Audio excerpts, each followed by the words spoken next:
Bonjour à tous, je vous invite à vous abonner à cette chaîne, à aimer, à partager, à commenter ces vidéos, c'est très important. C'est une manière de nous soutenir. Merci à vous tous.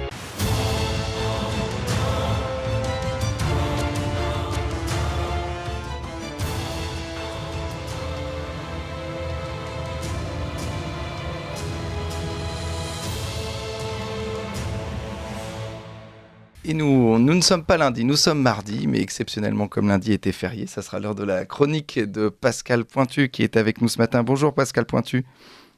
Bonjour Corentin, bonjour Valentin. Alors aujourd'hui vous voulez nous parler de la baisse du nombre de vaches en France, qui est la nouvelle lubie de la Macronie. Alors oui, alors là nous sommes plutôt dans un vaudeville parce que il faut qu'on arrête de nous faire croire qu'en supprimant le cheptel bovin on sauvera la planète. L'histoire est bien plus simple et malheureusement bien plus vénale que écologique dans le fin fond de l'histoire. Je vais vous expliquer cela. D'abord, on va poser le préambule. En juillet 2020, 3 milliardaires français lancent le référendum pour les animaux, le fameux RIP. Ce fameux RIP a été organisé par Xavier Niel, PDG de Free, Simoncini, anciennement Mythique, et Grandjean, vente privée. On a pris pour présenter tout ça un jeune militant prometteur à qui, pour le remercier, on lui a confié une émission du service public, d'abord sur France 2 et ensuite sur France 5, puisque au vu du peu d'audimat de France 2, il s'est retrouvé vite sur France 5. Donc, je veux préciser Hugo Clément. Ah, excusez-moi, non, c'est Hugo Clément. Oui, ma langue a fourché, ça arrive. Ça arrive. Voilà. Donc, ils nous ont fait ça depuis en 2016. Donc, Xavier Niel, qui n'hésitait pas partout où il allait et se servant même de sa société pour dire tout le bien qu'il pensait du futur président de la République. En 2014, il disait déjà que c'était le meilleur ministre de l'économie que la France ait connu. Et en 2018, il disait que c'était carrément le meilleur président de la République.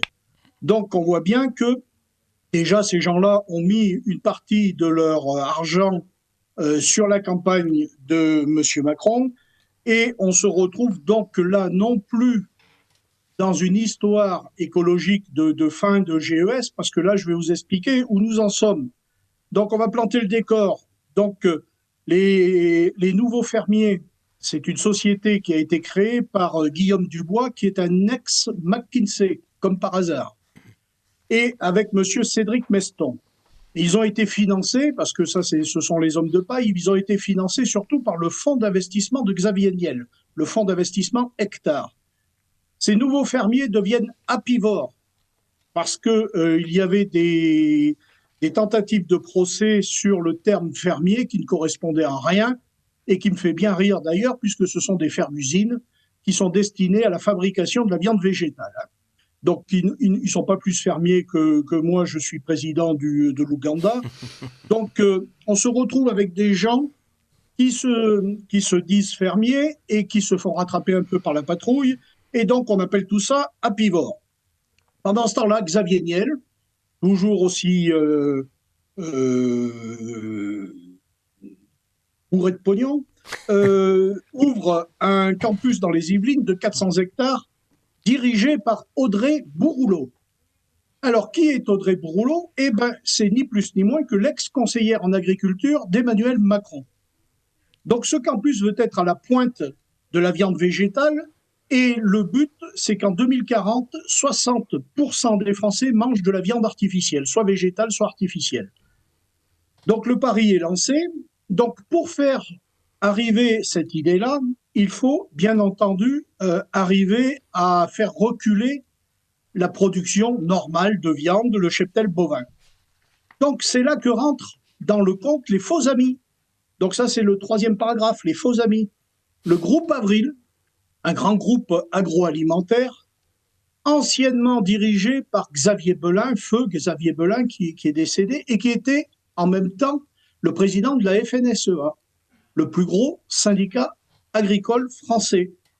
Donc Xavier Belin, par exemple, avait une société qui importait des poulets brésiliens lavés à la javel pour la France, et pendant ce temps-là, inciter les éleveurs avicoles à manifester en France contre l'importation de viande étrangère. Voilà, hein, où nous en sommes quand même. Donc, le groupe Avril vient de se lier avec un groupe néerlandais afin de devenir leader mondial de l'extraction de protéines de colza, afin de la transformer en poudre pour fabriquer les produits destinés à l'alimentation végétale et notamment la viande végétale plus les laits végétaux.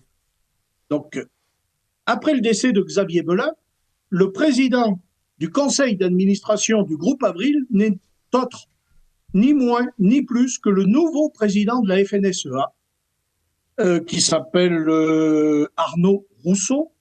Et donc, je ne comprends pas la position d'un syndicat agricole français majoritaire qui va sur les plateaux disant que la Cour des comptes a sorti un rapport majeur, et pendant ce temps-là, investit pour devenir leader mondial de la fabrication de la viande végétale. Bon, au bout d'un moment, ça commence à bien faire, parce que l'écologie, c'est une chose, mais gagner du pognon, c'en est une autre, et j'ai plus l'impression que dans ce destin-là, les éleveurs sont pris pour des cons. C'est malheureux à dire, mais c'est la vérité. La FNSEA est un syndicat de céréaliers, n'a jamais été un syndicat d'éleveurs. C'est désolant, mais c'est ainsi. Et viennent donc les coquins de la Macronie qui arrivent derrière. Donc, bien entendu, on envoie Bruno Le Maire, copain de longue date de Xavier Niel depuis des années, et qui se voit déjà tête de gondole pour la Macronie en 2027. Donc, lui, il va faire l'éloge de la viande végétale dans l'entreprise Apivore, donc dans l'entreprise créée par Xavier Niel. Il dit tout le bien qu'il veut de la viande végétale, quitte à avoir été ministre de l'Agriculture un temps et ne pas avoir su d'ailleurs, en tant que ministre de l'Agriculture, donner la définition de ce que c'était qu'un hectare. Donc voilà, c'est quand même un peu triste quand même pour le président, enfin pour le ministre des Paysans. Et arrive donc déjà ce Xavier Niel qui se voit le Bill Gates de la viande artificielle, de la viande végétale, puis Bill Gates a mis beaucoup d'argent dans la société Beyond Meat. Et arrive finalement après la Cour des comptes. Alors la Cour des comptes, alors c'est là où la farce est la meilleure, puisque c'est un vaudeville, hein, donc il y a des rebondissements, des retournements de situation. Et la Cour des comptes, alors nous avons un président de la Cour des comptes, Moscovici, qui doit même pas savoir ce que c'est qu'une chèvre et qu'un mouton, et qui n'a pas dû sortir beaucoup du périphérique parisien. Et ben ce président de la Cour des comptes nous fait un rapport en nous disant qu'il faut supprimer pratiquement plus de la moitié du cheptel bovin. Et ce président de la Cour des comptes, par qui est-il nommé? C'est une question. Par Emmanuel Macron. Hein? Et voilà. Uniquement par Emmanuel Macron. Donc... C'est-à-dire que le président prend un décret et nomme le président de la Cour des comptes. Et comme on ne peut pas le renverser, même s'il fait des conneries plus grosses que lui, on n'a pas le droit de le destituer. Et donc là, il restera in aeternam. Et donc, on voit que la vérité est bien loin de ce qu'elle est au départ qui nous est présentée. Hein, pour l'écologie. C'est bien compris, Pascal Pointu. On comprend que cette baisse donc, du nombre de vaches en France, c'est un nouveau lubie de la Macronie et qu'on va en entendre parler. J'espère qu'on va pouvoir suivre ça avec vous. Merci beaucoup, Pascal Pointu.